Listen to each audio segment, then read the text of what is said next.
कानी बहू। किशोरी लाल जी के बेटे राघव की शादी की बात जगह जगह चल रही थी, लेकिन किशोरी लाल जी को कोई लड़की पसंद ही नहीं आती थी। और उसकी एक ही वजह थी, किशोरी लाल जी का लालची होना। उनको लड़के वालों से मोटा दहेज चाहिए था, और इसी चक्कर में एक दिन वो एक बहुत पैसे वाले के घर अपने बेटे का रिश्ता लेकर पहुंचे। उस आदमी का नाम था ओम प्रकाश। देखिए किशोरी लाल जी, मेरी एक ही बेटी है और मेरी सारी संपत्ति जायदाद सब कुछ मेरी बेटी नैना का ही है।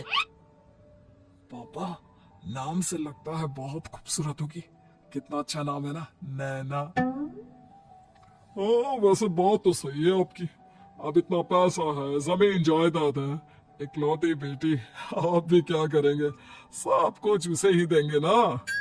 बिल्कुल ठीक पहचाना आपने। बस बेटी की शादी और सारी जायदाद उसके नाम। पापा, बिना देखे हाँ कर दीजिए ना। इतना अच्छा रिश्ता फिर कहाँ मिलेगा? माला माल हो जाएंगे हम। मैं अपनी बेटी को बुलाता हूँ। अरे नहीं नहीं नहीं नहीं, आपकी बेटी का नाम नैना है, सुनकर ही लगता है बहुत सुंदर होगी। रहने दीजिए अंकल, मैं तो आपकी बेटी के नाम से इतना खुश हो गया हूँ कि उसे बिना देखे शादी करने को तैयार हूँ। अब तो मैं उसका चेहरा सीधे शादी के बाद ही देखूंगा।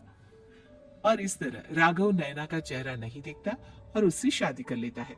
शादी के बाद अपनी सुहाग रात पर जब राघव नैना का घूंघट उठाकर देखता है, तो नैना की आंखें बंद थी। कितनी खूबसूरत हो तुम नैना। जरा अपनी आंखें खोलकर मेरी तरफ देखो तो सही। नहीं, मुझे शर्म आती है। अरे, मैंने तुम्हें शादी से पहले भी नहीं देखा, और अब अगर तुम आंखें खोलकर मुझे देखोगी भी नहीं तो मुझे अच्छा कैसे लगेगा? इससे पहले कि नैना अपनी आंखें खोलकर राघव की तरफ देखती, अचानक से लाइट चली गई और राघव नैना को पूरी तरह से देख भी नहीं पाया। अगली सुबह नैना राघव के लिए नाश्ता बनाकर लेकर आई। अरे ये क्या? आधा पराठा सेका हुआ है और आधा बिल्कुल कच्चा। ये तुमने क्या किया नैना?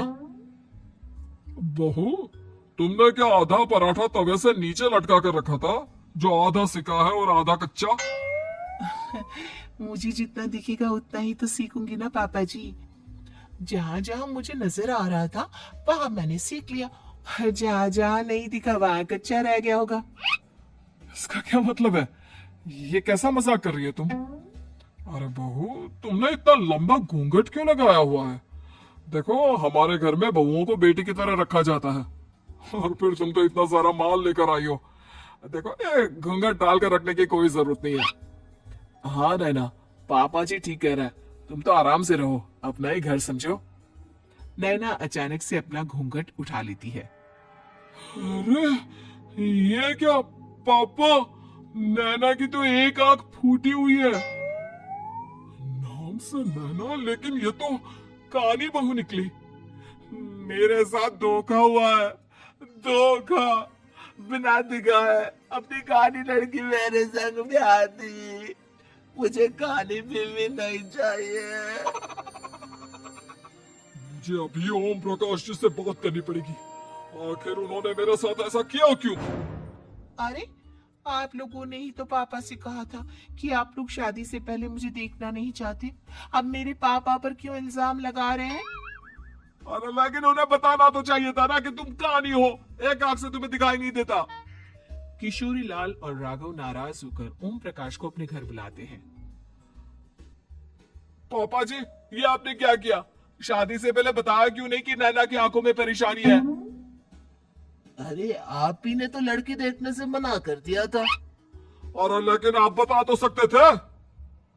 आपको तो हमारी बेटी की प्रॉपर्टी चाहिए थी, वो भी पूरी की पूरी। अब क्या हुआ अगर उसे आधा दिखाई देता है? प्रॉपर्टी तो आपको पूरी मिल गई ना। अरे ये क्या बात हुई? मेरी शादी प्रॉपर्टी से नहीं, आपकी बेटी से हुई है। अब ये तो पहले सोचना चाहिए था। तब तो मेरी प्रॉपर्टी देखकर तुम्हारी जुबान लप लपा रही थी।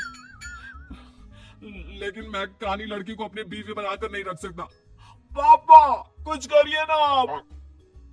हाँ, करता हूँ। देखिए ओम प्रकाश जी, आप हमारे साथ ऐसा नहीं कर सकते। और तुम देखो, अगर तुमने मेरी बेटी से शादी तोड़ी ना, तो जो भी प्रॉपर्टी मैंने तुम्हें दी है वो तो पूरी की पूरी वापस ले लूंगा, और आधी प्रॉपर्टी तुम्हारी भी लूंगा। अरे मेरी आधी प्रॉपर्टी भला क्यों लेंगे आप? इसलिए क्योंकि मेरी बेटी को आधा नजर आता है, और उसकी नजर अभी तक तुम्हारी आधी जायदाद पर ही पड़ी है। अब तुम उसे घर से निकालोगे तो कुछ तो लेकर जाएगी ना। और अगर हम आपकी बेटी को अपने घर की बहू बनाकर रखे तो? तो तुम्हारी पूरी प्रॉपर्टी तुम्हारी ही रहेगी, और जो मैंने तुम्हें दिया है ना, उसमें से बस मैं आधा लेकर जाऊंगा।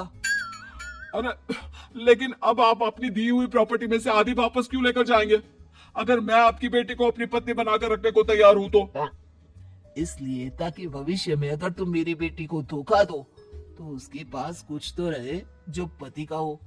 वैसे मेरे पास तो बहुत कुछ है, लेकिन अपने पति की कोई निशानी तो उसके पास होनी चाहिए ना। अब अगर तुमने मेरी बेटी को कानी कहा तो तुम्हें प्रॉपर्टी भी कानी ही मिलेगी, पूरी नहीं। जमाए राजा। किशोरी लाल और राघव समझ चुके थे कि वो बुरी तरह फंस चुके हैं और अब उनके पास वहां से निकलने का कोई चारा नहीं है। अब समझ में आया ना, लालच बुरी बला होती है। एक तो तुम्हें प्रॉपर्टी मिली, ऊपर से बीवी मिली, उसमें तुम्हें नखरे भी दिखाने हैं। आए बड़ी, चुपचाप बैठो तुम। कुछ दिनों के बाद नैना राघव की कार लेकर बाजार घूमने निकलती है और जब कार लेकर वापस आती है, ये क्या? एक तरफ से मेरी गाड़ी पूरी खराब हो चुकी है। लगता है तुमने मेरी गाड़ी को किसी दूसरी गाड़ी के साथ एक्सीडेंट किया है। अरे कितना बड़ा नुकसान कर दिया तुमने बहू। वो क्या है ना पापा जी, मुझे एक आंख से दिखाई नहीं दे रहा था, सामने से गाड़ी आ रही थी। मुझे तो सिर्फ आधा ही दिखाई दिया और वो गाड़ी मेरी कार से रगड़ते हुए निकल गई। अब मैं क्या करूं बताओ? आप इसे ठीक कराने के पैसे कौन देगा? तुम्हारे पापा? तुमने मुझसे इस तरह से बात की? अभी रुको। नैना राघव की शिकायत ओम प्रकाश को कर देती है। देखो राघव, अब जो मेरी आधी प्रॉपर्टी तुम्हारे पास थी ना, उसमें से आधी और मैं लेकर जाऊंगा, क्योंकि तुमने मेरी बेटी को डांटा। अरे नहीं नहीं पापा जी, गलती होगी, माफ कर दो। गलती की तो कोई गुंजाइश ही नहीं। अगली बार मेरी बेटी को डांटा तो बची हुई आधी में से आधी और ले जाऊंगा। लालच के चक्कर में हम दोनों ने बहुत बड़ी गलती कर दी बेटा। एक तो तुम्हें कानी बहू मिली और ऊपर से जो माल मिला वो भी काना। इस तरह राघव की हर एक गलती पर ओम प्रकाश उसकी प्रॉपर्टी का आधा आधा हिस्सा लेकर अपना सारा माल वापस ले गया और राघव को कानी बीवी से काम चलाना पड़ा। भाई लालच वाकई में बुरी बला है।